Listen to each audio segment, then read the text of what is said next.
Hello, my name is Robert Nemenick. Yesterday I participated in an e-town hall meeting put on by the El Paso County Democratic Party for the Congressional District 5 Assembly. It was for candidates to give a 1 minute speech about what they're running for, whether it was delegate or, in my case, a presidential elector. I mentioned many things that I thought I should probably expound out or expand out so you can have better understanding.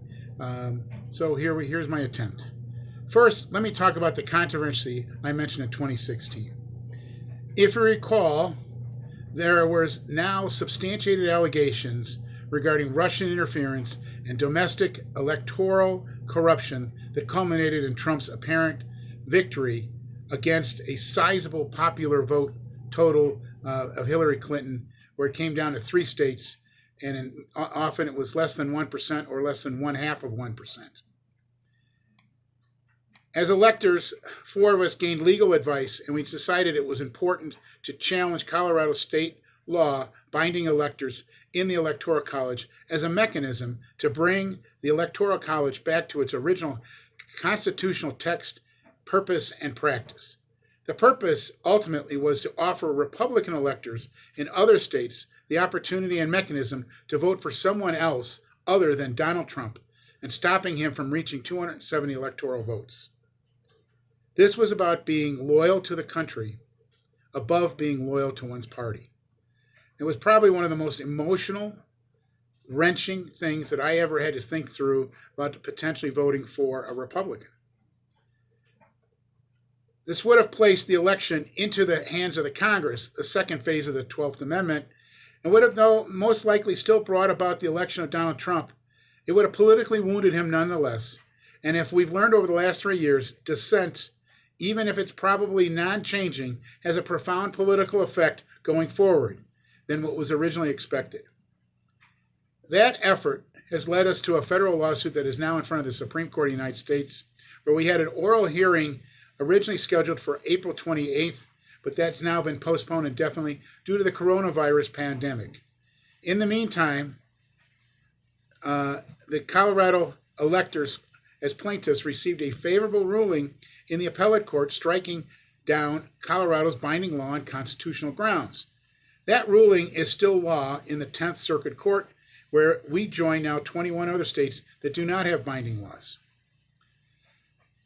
What a binding law essentially states is that an elector is, by law, ordered to vote for a certain person. And in the case of Colorado, it was winner of the popular vote within the state. Secondly, my involvement in abolishing the Electoral College and bringing about a national election with ranked voting is part of the Equal Citizens Project out of Harvard Law School, led by our lead attorney, Professor Larry Lessig. Shut that door. Once our case is concluded, we're going to commence with a constitutional amendment process seeking that objective. As far as a cakewalk, 2016 is going to be considered far easier than 2020 is expected. Trump and the Republicans snuck up on us in a nation. I personally received numerous death threats back then from self-identified Democrats, Republicans, or independents alike, and numerous efforts by Russian television producers in Moscow and New York in an attempt to reach me by telephone, Facebook Messenger, Twitter private message, where I took screenshots and kept recordings and submitted them to the FBI. The FBI later identified the Moscow producer as a close Putin surrogate, and the New York producer was told to leave the country as an intelligence surrogate. Worse still was our own Secretary of State then, Republican Wayne Williams, who sent a process service to our doors in the middle of the night, even though our attorney was notified and we had accepted the service, and that was an outright abuse of power and an effort to try to intimidate us. Politics is emotional, and when the presidency is in play, people don't behave very well. I will never be intimidated by those efforts and have proven so. You can rest assured that as an elector, I will do whatever is legally appropriate and proper to do in casting a vote as an elector for the will of the people and use whatever mechanism available to bring that about.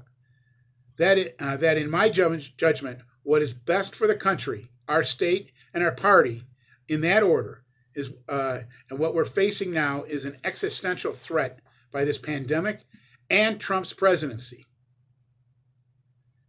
I would thank you for your support and your vote going forward. If you want to get a hold of me, you can email me at rwnemanich, it's NEMANICH,